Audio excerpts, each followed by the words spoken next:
Are you sure there's no exhaust leaks? No, there was at first when I got the truck. I corrected them. Now I don't have no exhaust after the converter.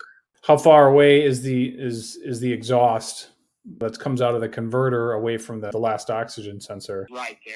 Well, that might be a problem. Replacing the oxygen sensors, even both of them, may not resolve the issue, because I'm not an engineer, but from what I understand, the oxygen sensors compare the readings, the exhaust gases in the exhaust system to the outside air.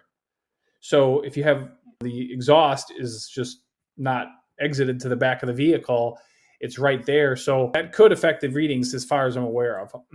I haven't seen hard evidence either which way, but in theory, that's how I understand it works. So you could try, as long as there's no exhaust. Well, there is exhaust leaks. As long as there's no vacuum leaks, when the vacuum itself checks out good, you can slap a couple oxygen sensors on there and see if that does the trick. If not, you may have to just put exhaust on the rest of the vehicle and see if that takes care of it. Take a look here.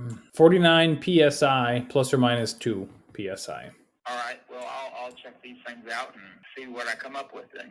Sounds good. Good luck, and let us know if anything comes up. I appreciate it.